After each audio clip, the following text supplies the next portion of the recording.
If your blood runs orange and blue, this is the pod for you. You're listening to Orange and Blue Bloods, hosted by EJ Stewart and Tommy Beer. Let's get to it, New York. Let's begin this episode talking about this Knicks win and this win streak.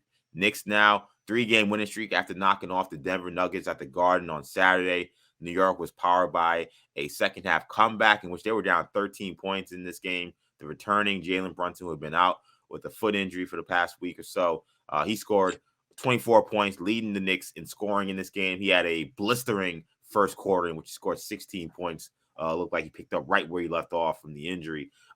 He had some clutch free throws in this one. He had a big-time alley-oop to Mitchell Robinson to seal this win for the Knicks. RJ Barrett, another solid game. He pitched in with 21 points. Julius Randle had 20 for Denver. Jokic, 24, 10, and 8. But it wasn't necessarily a dominant performance we've been seeing from Jokic for much of this season. Mitchell Robinson really made him work for his baskets. He struggled a little bit down the stretch, scoring over Mitchell Robinson's length. So Mitch helping out on both ends of the court here. And then Jamal Murray ended up leading all scorers for the Denver Nuggets with 25.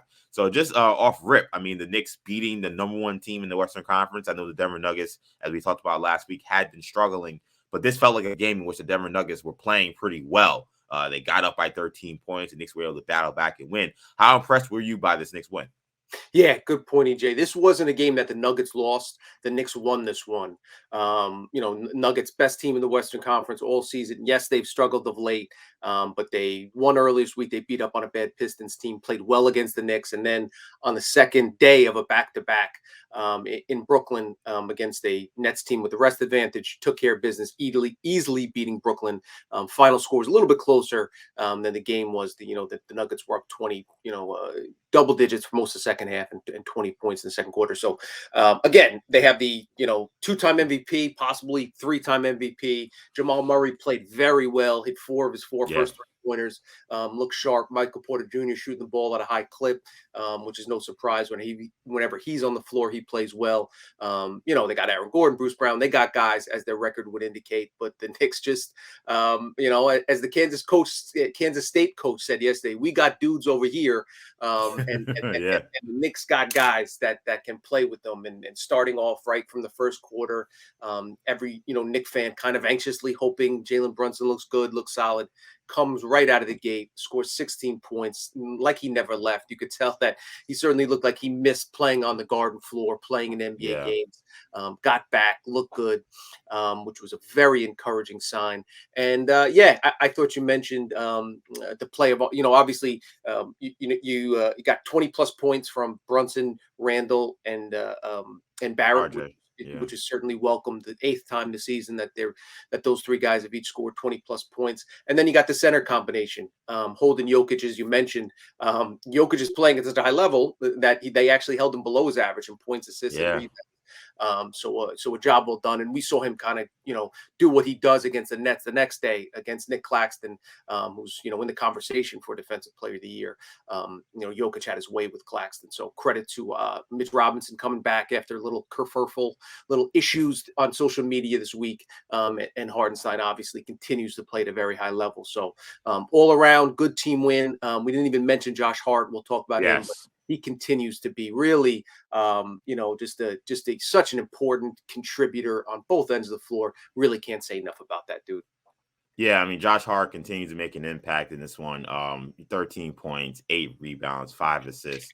Another one of those games where it's like he played great and the box score does reflect that, but oftentimes you don't need to look at the box score to know how well he played. You can just watch the game and see the impact he had. 3 steals in this one as well. He was great. And what I take from a lot of these games, especially against the really good teams, is I like to see what the opposing teams are saying about your team, because in some ways that kind of gives you a great indication as to just how effective your team can be. And I thought the way Michael Malone talked about this game, and you kind of mentioned how, it wasn't really as much like the Nuggets lost this game, was more about the Knicks kind of winning this game.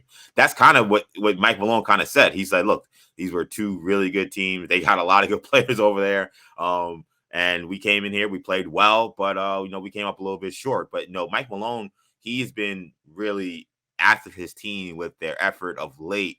So he would, if he didn't think his team came out to play and they kind of laid down to a team that was much lesser than them, he would have said that. He's not someone who minces words, and that's not what he said at all. I know he thinks very highly of Tom Thibodeau. He worked with Tom Thibodeau in New York, but still, I thought that was an indicator for just how well the Knicks are playing.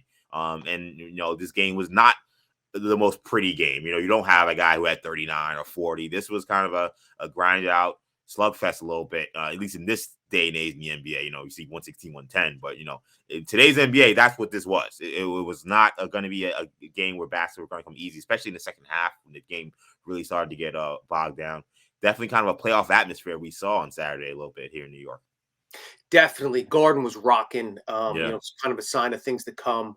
And yeah, I think that's a good point. Like the playoff, this had a playoff feel to it, not only the atmosphere, but the slow down, little pace was slowed down a little bit. Denver's been, the best offense in the league this season. And the Knicks kind of made them grind it out a little bit. And that's bodes well because that's kind of the way that things trend in the playoffs, especially when you play teams 5, 6, 7 times in a row. Game slows down. You know what the other team's going to run.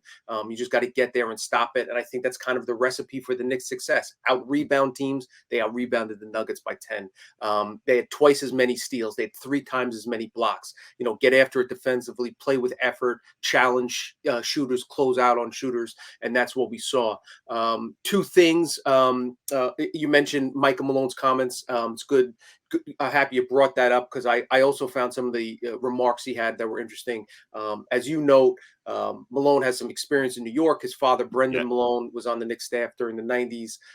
Mike Malone talked about shooting around, with his dad before games in the Garden, and how Tibbs was really an important figure in his coaching development. And one of the comments that he made that I found really interesting, and I plan on writing about it sometime soon, was he said to the effect of, I should have brought the quote up, but basically the crux of his statement was, we ask players to improve all the time. In other words, Jason Tatum's got to work on his step. The great players, all the good players. RJ Barrett's got to work on his free throws. He's improved that. Every summer, somebody adds something to their game. Good players do. And he said we should expect the same for coaches. Tibbs came into the league kind of had the reputation as a defensive coordinator, but the Knicks are top 5 in offensive efficiency, and they're outside the top 10 in defensive efficiency. And basically, what he said was, coaches have to get better too. Coaches have to adjust. Tibbs has received criticism, during his time. He's also been credited, but, he has received criticism in the past, and I think he deserves credit, and we've given him credit when it's due for making adjustments here along the way. And the other thing, just from this game, and a common denominator on the pods we've done since February 11th. When Josh Hart made his debut for the Knicks. Knicks are 12-3 in those games. It's the second best record in the NBA during that stretch. The Sixers 13-3 are their only team with a better record. The Knicks are 9-0 in games in which Josh Hart and Jalen Brunson have both played a full game. That doesn't include the Kings loss where Brunson played just the first half. But in games where both players have started and finished those contests, they're 9-0. In fact, the last time those 2 guys have played together and lost the game was in the NCAAs against Wisconsin in 2017. Wow. I looked at the numbers. They're 74-9 in their last 85 games or something together. So I know our producer JJ. It's tough to think about that Nova loss to Wisconsin, but they also got a chip together, and then Brunson went back and got one the next year. But again, and Hart talked about it. These guys have known each other since they were 14, and just everything that Hart brings to the floor, not only the intangibles, but just his production has really been remarkable. During the last 5 games, he's averaging 11.2 points, 60% shooting, 9.6 rebounds, 5.6 assists. He's had at least 3 steals in 3 of those 5 games. I looked it up on Basketball Reference. He's currently just the 3rd player in NBA history with at least 8 assists 8 points and 8 rebounds, 8 points, and 4 assists off the bench in 5 straight games. Larry Bird and Detlef Schrempf, when he won Sixth Man of the Year in 1990, is the only other 2 players in history to do that. So just kind of, again, the ways he contributes to, both on the floor, off the floor, locker room, everything you could have wanted. I think we were high on Josh Hart. We both thought it would be a great move to get him, but he's exceeded expectations, if that's possible, thus far, and he's been a key part of this Knicks resurgence, since the deadline. And I think what was obvious to me in this game was when the Knicks are whole. I kind of don't like the idea of just looking at only an eye test, but when they're whole and you look at them with Brunson out there and Mitch out there and RJ and Randall and Hart now, IQ's playing, like they're a really talented team. Like I watched them, I'm like, this team's got a lot of good players. Like this is not a team that's going to be easy for any team to just walk in and beat. Like they got a lot of guys you got to try to take away. A lot of guys that impact the game in different ways. Guys who can impact the game on the glass, guys that can impact the game defending the rim, guys that impact the game with their ISO scoring, guys that can impact the game spot up shooting. Like they're not a team where you can say take 1 or 2 things away and okay, we're gonna win this game. The Knicks can find a way to win multiple ways. And here, watching this game, they went down 13 points. And I had no doubt that they were going to make this a serious run. And I knew that they were going to be in this game, which is a testament to the talent that they put together, because a lot of years we've seen the quote unquote fake comebacks from this team and from this organization where you say, okay, you're down. They may make a comeback. They know where they're going to win. Like it went down 13 against the best team in the West. And I'm sitting there saying, I still think they can win this game. I still think they're going to make a big run. I think it's going to be a real run. I don't think this is going to be maybe they cut it to 5 and then they lose this one. I still think they can win this game. And credit to them for coming through here. Yeah, definitely. That's the thing. It's especially in the playoffs when you have, they're not a D'Antoni Rockets team where if you take away the 3-pointer, they're dead in the water. Right. Or, or even the Knicks teams of the past, where if you you have Ewing on an off night, or you have an Akeem to slow him down, it's very difficult for other guys to step up and score 20+ points. Knicks can beat you in a bunch of different ways, and a lot of that stuff travels. That's one of the reasons why they've had success on the road. So that's great to see. Yeah, they pounded the Nuggets on the glass in this one, 43 rebounds compared to 33 in this one. And that's a testament to, like you're saying, to be able to win in multiple ways. The Knicks shot only 9 for 32 from 3 in this game.